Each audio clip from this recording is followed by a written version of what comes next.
welcome to YouTube channel বন্ধুসকল অসম চৰকাৰৰ gate 3 gate 4 vacancy পৰীক্ষা কেতিয়া হ'ব বন্ধুসকল ফিক্স ডেট অক্টোবৰ মাহ বন্ধুসকল আৰু ইতিমধ্যে অসম পুলিচৰ ফিজিক্যাল ইতিমধ্যে আপোনালোকৰ আদান জুলাই মাহত হ'ব বুলি কৈছে কিন্তু যেটো বানপানী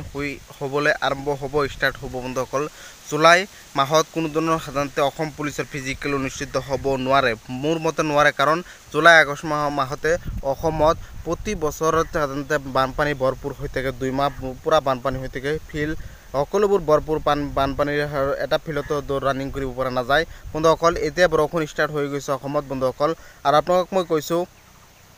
জুলাই মাহত হলেতো ভালেই হল অসম পুলিচৰ ফিজিক্যাল কিন্তু নহলে মোটামুটি বছৰটোৰ শেষৰ ফালে হ'ব আৰু মোৰ মতে 100% পিছুৱাই হ'ব কিন্তু 2024 চনত 100% হ'ব কাৰণ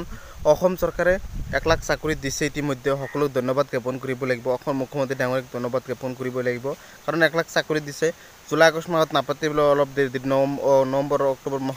নৱেম্বৰ মাহতে অনুষ্ঠিত হ'ব কিন্তু অসমৰ গেট 3 গেট 4 12600 পদৰ পৰীক্ষাটো কিন্তু ছেপ্টেম্বৰ অক্টোবৰ মাহতে হ'ব বুলি মুখ্যমন্ত্ৰী ডাঙৰীয়ে যোৱাকালি এখন বৃহৎ মেলাত এখন বৃহৎ সাধাৰণ সভাত ঘোষণা কৰিলে কিন্তু হেতু বেলেগ কথা কিন্তু মই কৈছো অসম সরকারের যেটো আসাম ডাইরেক্ট রিক্রুটমেন্টর যেটো 12600 পদ আছে গেট 3 3 স্টেপ আছে গেট 4 3 স্টেপ আছে এই পরীক্ষাসমূহ আসলতে আপনাদের ডাইরেক্ট সাধারণতে অক্টোবর মাহতে অনুষ্ঠিত হ'ব অক্টোবর মাহতে আপনার গেট 3 গেট 4 ভেকেন্সি পরীক্ষা হ'ব যেনেকৈ 8 পাছৰ বাবে বেলেগকৈ পৰীক্ষা হ'ব 10 পাছৰ বাবে বেলেগকৈ হ'ব 12 পাছ সায়েন্স স্ট্ৰীম আৰু আৰ্টছৰ একেলগে হ'ব যিসকলে সায়েন্সত আছে তেওঁলোকে দুইটাতে কৰিব পাৰিছে যেনেকৈ মই নিজে কৰিছো বন্ধুসকল আপোনালোকে বহুতে কৰিছে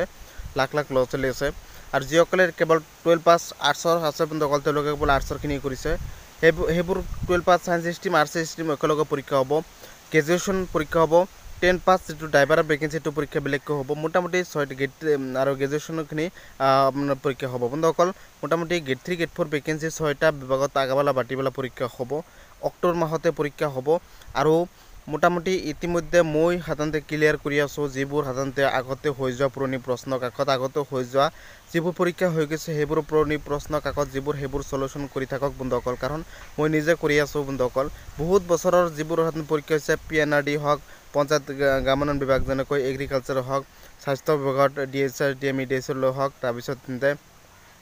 যোৱা বছৰত 6টা বিভাগত পৰীক্ষা হৈছে আসাম ডাইৰেক্ট ৰিক্ৰুটমেন্ট সকলো পুৰণি প্ৰশ্ন কাকত মই নিজে